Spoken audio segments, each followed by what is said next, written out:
Hello, Orlando. Hello, Florida. I am back. This is the final tailgate interview.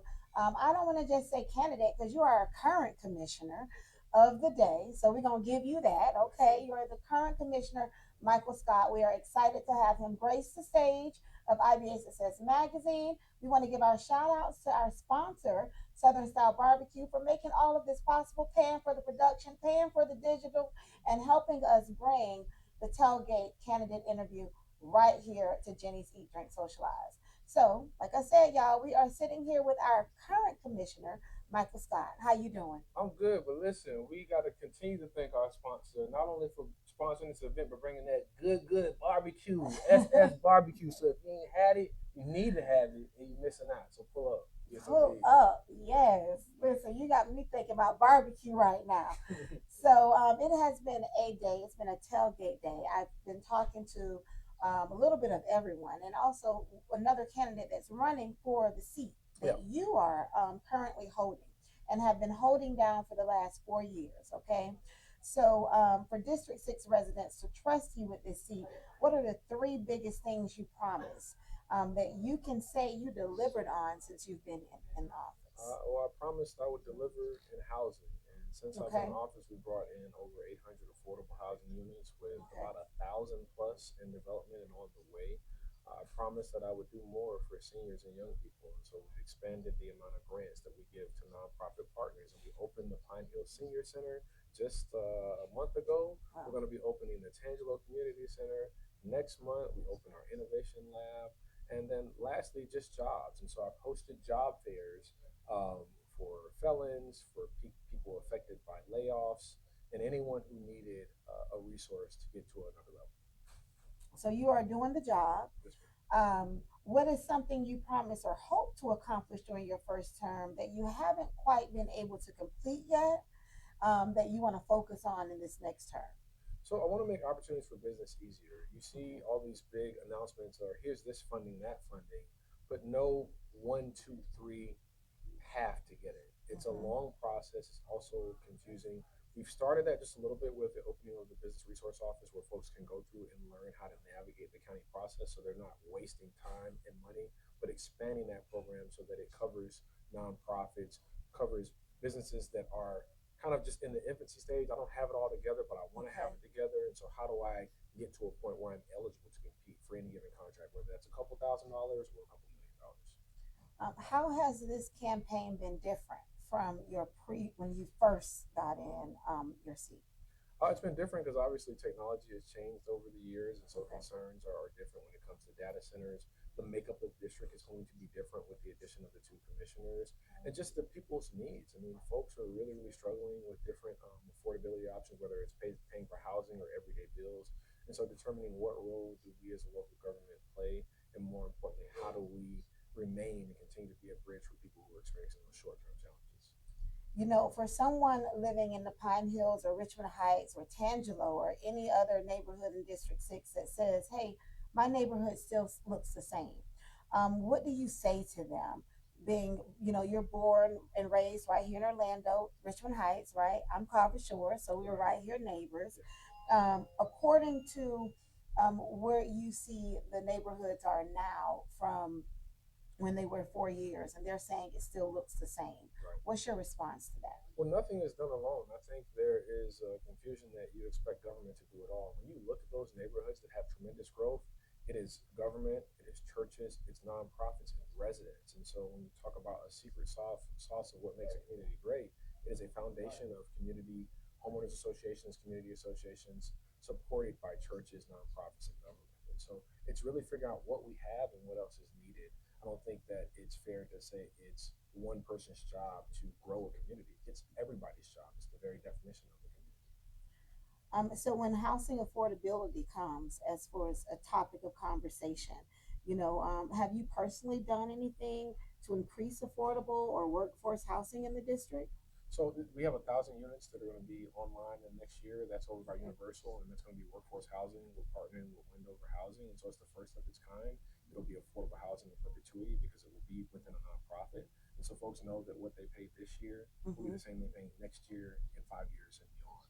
And so Okay. really making sure that we put real systems in place so that when someone moves in and they say, hey, this is what your rent is going to be, your rent's going to be the same amount for a long period of time and not 2 and 3 and $4 and $5 rent hikes within the span of 2 or 3 years.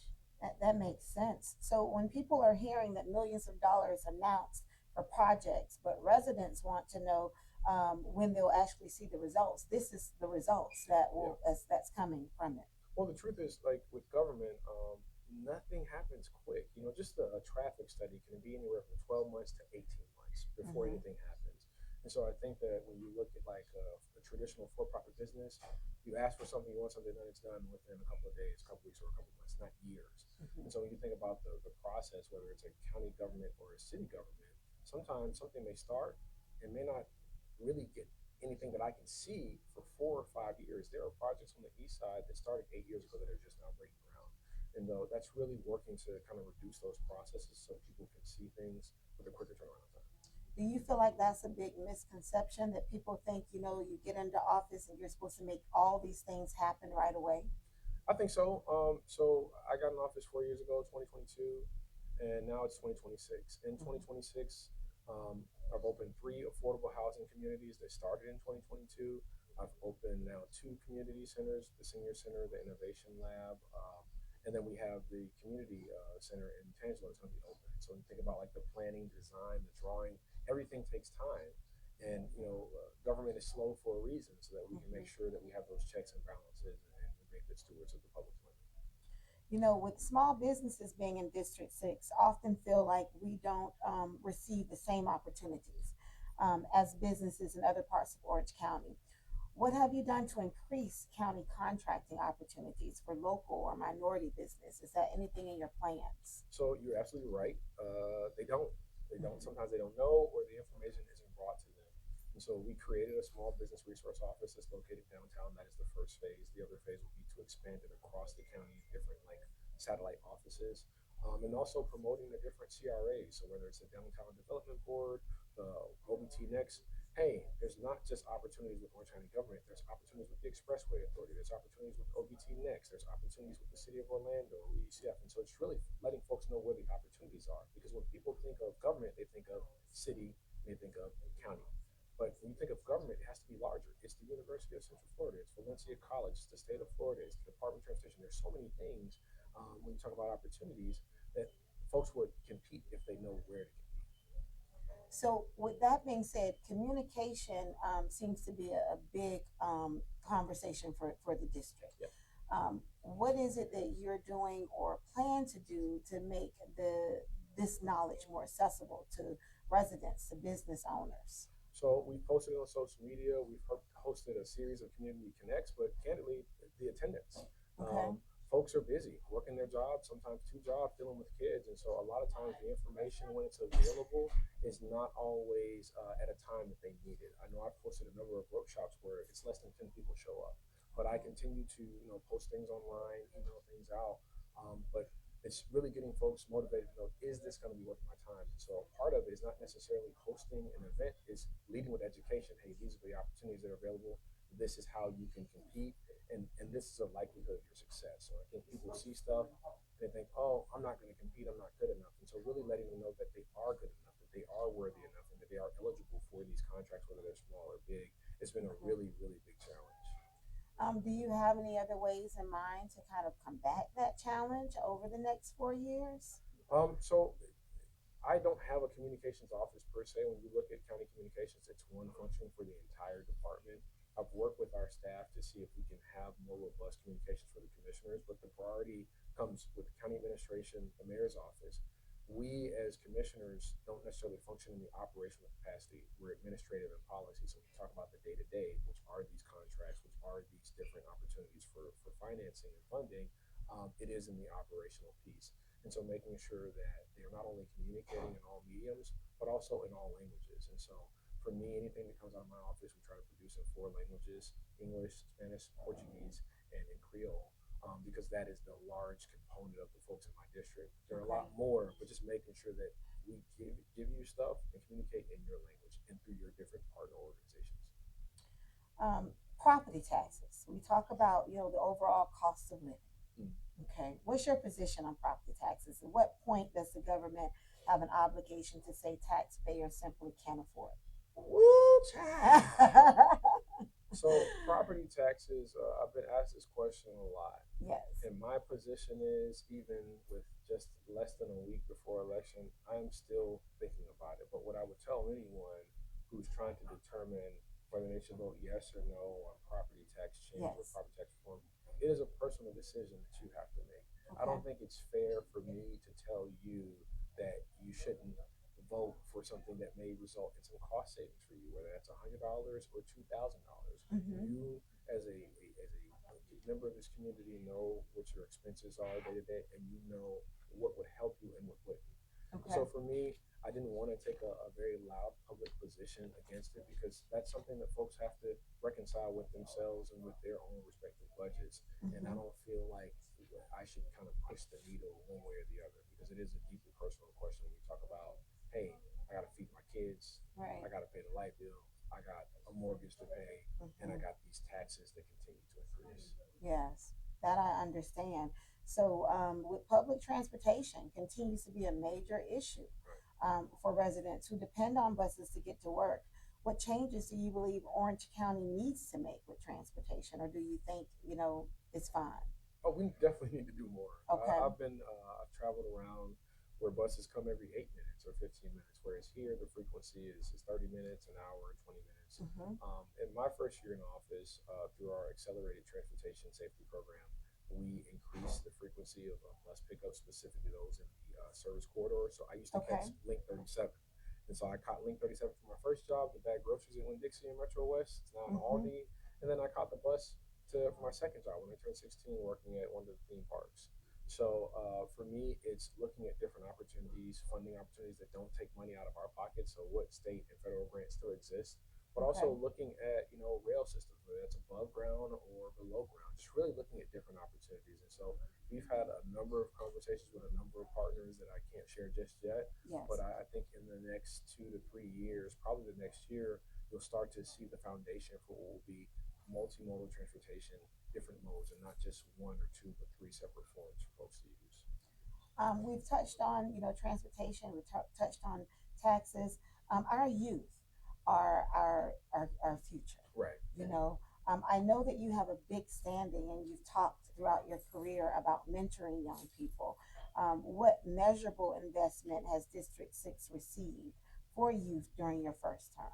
So we funded a number of programs. King Solomon Foundation, which does mentoring over at Evans High School. We Okay. have New Image Youth Center just up the street here in Belmore community. We have Boys and Men Mentoring that does mentoring not only for Orange County, but Osceola and Seminole with Pastor Ings. And so those are just some of the organizations that receive funding from the Citizens Commission for Children. I serve Okay. on that board. And so I'm happy to be able to give not 5 or 10, but several $100,000 over a period of years to these nonprofits that I know are working with our young boys in middle school and high school. I want to continue to do that. And we also added a component called Get Fit. And so making sure that the kids are not only enriching their minds with life skills and different day-to-day issues, but also helping them with fitness and health and Mm-hmm. make sure they're eating right and they're exercising. Right. So, with you already being in the seat, voters don't really have to judge you based on promises anymore. You've done a lot, you've delivered a lot has been accomplished. They can judge you, they can't really judge you on what you haven't done, but if you were to grade yourself for your first term, what would your grade be? Would you give yourself an A, B, C, D, and why? If you graded you. If I graded me, I give myself a B, because nobody is Okay, perfect. I think you always want to strive for an A grade. I okay, tell anyone thinking about whether or not to support me or any other candidate, ask your neighbor okay, or check the facts. A lot of folks will tell, hey, vote for me because I'm this, this, and this, and this. But I've dedicated my entire life to public service. I've always worked in government, whether it was the state of Florida, the Department of Juvenile Justice, or county government, or city government. I've always had a community service. And the same is true of my mom and my dad.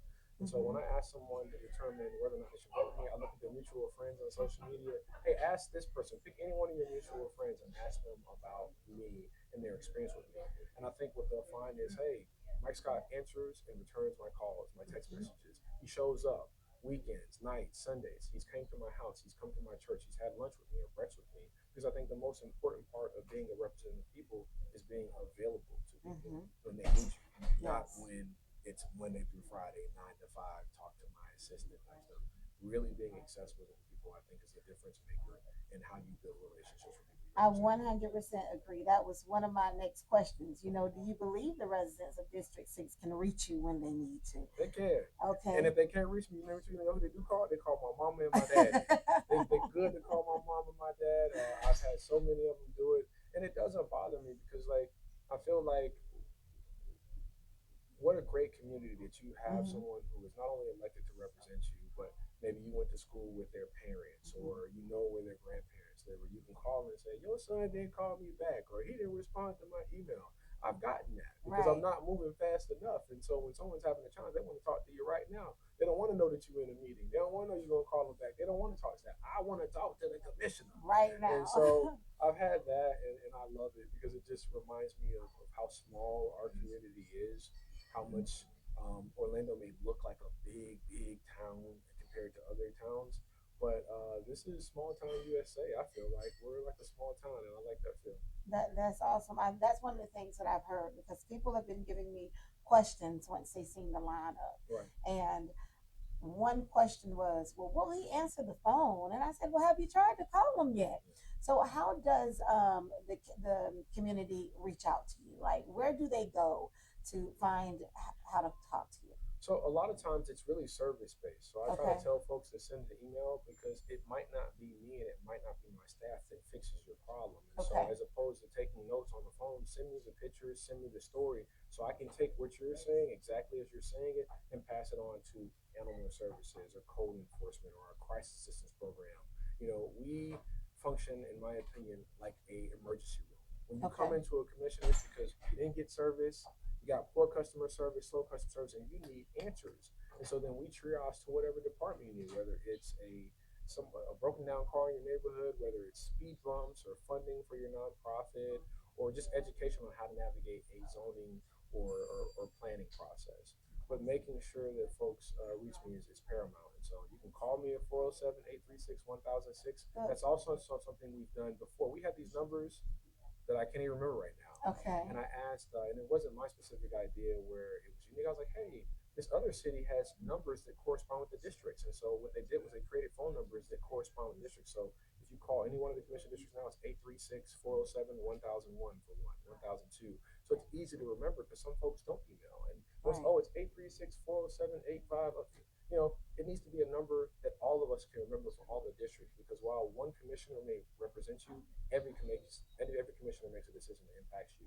And so making sure that we know those numbers, they know those numbers, regardless of what the concern is, that they have a way to reach us. Pine Hills recently celebrated completion of a major septic to sewer project, Yep. right? Tell residents why this project matters and what other infrastructure improvements should District 6 expect. You ever been on a bumpy dirt road and boom, boom, boom, boom, boom, boom, and it's uncomfortable, and then you keep driving the road, and Yes. now it's a pothole, and now you got to get your car fixed. I say Yes. all that to say, as an analogy, well, the septic to sewer is the foundation for what will come in the future. If you notice Pine Hills, it's all one story, and so the septic to sewer conversion obviously will save a lot of cost for folks on their utility bills when it comes to water service. It'll save on the environment in terms of how we transport that waste, but also it lays the foundation for commercial development so that we can go vertical and you can see different opportunities, whether it's an apartment or a commercial building. It's not just a small single family home that's going to be repurposed as a daycare or as a tax business or as a radio station. And so Okay. really putting that infrastructure in there. Folks were frustrated with the process because there were two things going on. There was safety improvements for pedestrian safety because we as Orange County are 18 in dangerous by design, where people were likely to get seriously injured or die from a car, vehicle, or sorry, a car pedestrian fatality. But also in the tail end of that, getting the funding to be able to do the septic and sewer conversion. That's a lot. And you got all the answers. You know exactly what's going on in your district, in your community. And there are multiple candidates right now that's seeking this seat. Um, your opponents are essentially telling voters District 6 needs different leadership. Why do you think they're doing that? I mean, I'm not a negative campaigner. I've never supported stuff like that, but I will Mm-hmm. say this: folks can say they need different leadership, Mm-hmm. right? They can say they need different approaches, but what they cannot say and back up is that Commissioner Scott didn't show up. Commissioner Scott did not work, and I was like, I hate talking about myself in third person, but when Right. you look at the messages across all the candidates, no one can say something that I did done. I showed up for Mm-hmm. housing. I showed up for seniors. I showed up for young people. I showed up for families. I showed up for businesses, small and large, and whether it was a weekend or night. And so, in that aspect, I show up. Maybe I could show up differently. It's subjective, but what someone can never say is that I did not perform. I did not pull up for them. So since we're talking about you in third party, Yes. okay, you're writing a story on Michael Scott. Who is he? That's Diana and Mike Scott Senior son. You know Diana from Tangelo, Mike Scott from Richmond Heights that went to Oak Ridge '77. Oh, I went to Uh-huh. Diana in class of '81 at West Orange. Um, I am I'm your neighbor. I am your grandson. I am your uncle, your big brother. I am an everyday member of this community, right? Mm-hmm. I do not seek this job for the title. I will always be Mike. I don't get upset if someone calls me Mike or Michael or come here, boy. Like, I think that folks get so hyped up on the title, but I feel like I'm an approachable person, Okay. and I am your everyday neighbor. But at its core, I'm a mentor. I like to be able to help folks through their challenges because I was the benefit of so many people, mainly Mm-hmm. strangers, that got me to the point where I have a high school diploma, I'm college educated, I've served in the military. Those happen not just because of my mom and dad, but because of my coaches and junior magic, my Boy Scout leaders. So many strangers who took some of their personal time and invested in the development of me along with my Mm-hmm. parents and my family. So I'm just grateful to be around and give what I've got to other folks. So you are the neighbor, you're the friend, you're the uncle, you're a little bit of everything. So how do you feel when you have to make a decision that may not be popular to being the neighbor and the friend, but you believe it's right? We've had a lot of challenging decisions. I would say immigration is one of them. It's Okay. really new to us as county government because the state of Florida is the only state that mandates cooperation under Florida state law with state and federal immigration enforcement. And so that was a real challenge because the majority of the folks that live in and around District 6 are immigrants, whether they're Haitian or Venezuelan or from any other country, Brazil, Bahamas, you name it. A Okay. lot of the multicultural community lives in and around District 6. And so for me, thinking about the long term aspects of my decision, folks were saying stand firm on ICE, fight against ICE, fight against ICE. But at the same time, I had folks in Orla Vista saying, hey, we need this funding, this federal funding that's at risk for our homes that had 6 and 8 foot of water. Hey, Head Start, we need this funding. We're already short, but we need this funding to keep our teachers and our teachers' assistants and the different slots because the majority of our Head Start is funded almost 90% by the federal government. And every year they give us less, we have to pull more. And so if they were to ever stop funding, we wouldn't have a Head Start program as it is today. And so thinking about how one decision or indecision can impact one another, Mm-hmm. and weighing that with the long term goal. I'm not just the commissioner of District 6 per se, I'm the commissioner of all folks, and I have to weigh the totality of my decision and how it impacts others. And so I wanted to fight hard for those who are impacted by immigration enforcement, but I Mm-hmm. also have to fight hard for the Head Start children, the Head Start teachers, Mm-hmm. and the members of Orla Vista who had 6 and 8 foot of water in their house. And so it's a hard decision. And so Yeah. when I think about making a decision that you don't like, I think of it like any relationship. Mom, dad, boyfriend, girlfriend, husband. We're not finna agree every Right. single time. We Right. might not even like each other every time. But what can we at least try to do is make sure that we're communicating in every step of the way and always having a path for that communication so that we can meet somewhere in the middle, even if it's your middle or mine. Mm-hmm. I'm sure you've learned a lot being the commissioner. What some of the things that you've learned that sticks to you that you did not know you was gonna have to experience or endure once you got into this seat? What you mean you off? You supposed to be? You ain't supposed to be off. You my commissioner. I need you here at the church in the morning. I need you Uh-huh. at my retirement ceremony at night. I need you over in the pocket here. I Uh-huh. just didn't understand the amount of time that Okay. this position requires, unscheduled and scheduled. I also did not understand to what degree folks expect you to show up, and if you don't show up, how they get upset. Mm-hmm. And so really learning the balance between being available to any given community member or association, but also being available to my family and myself, and making sure that I have take time for me to recharge and rest. But So it's not a 9 to 5. it's never a 9 to 5. It is a wake up in the morning, 5, 6 in the morning, knowing you may not get home till midnight, or later. My longest meeting as a commissioner started at 9, and we didn't finish till about 12:20. That was the Wow. longest meeting, and we had 20 minutes for a break in between. And so just the time commitment and being available to folks, it's a real challenge. So I've taken the approach of I'm never going to say no to you twice in a row. I'm going to make sure that I show up consistently. And if I can't make it, that a member of my team is showing up, or that I've communicated in advance that I can't show up. But I just keep track of my yeses or nos, so I'm not telling someone no consistently, and then I'm trying to be accessible to folks. Mm-hmm. Just if you're looking at the cameras and you're talking to them and you're telling them if they have not already, because a lot of them already cast their votes, they're early, they already know they want to keep you right here. Right. But for the ones that's kind of on the fence, that's unsure, what is it that you can tell them that helps them make the decision? Why should you stay in this seat?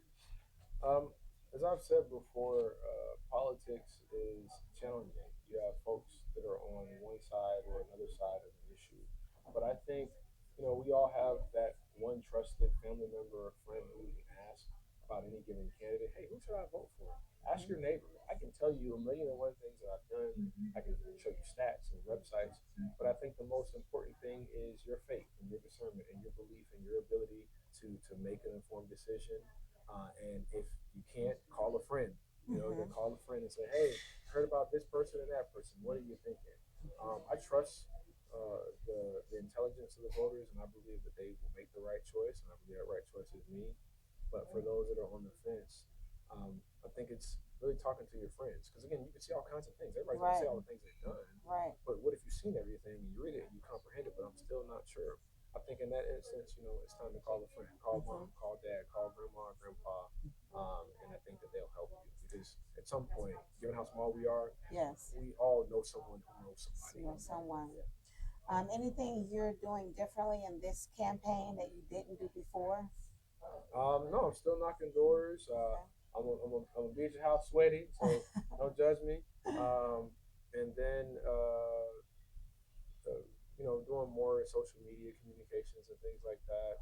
Um, yeah, I mean, it's Social media is driving, Yes.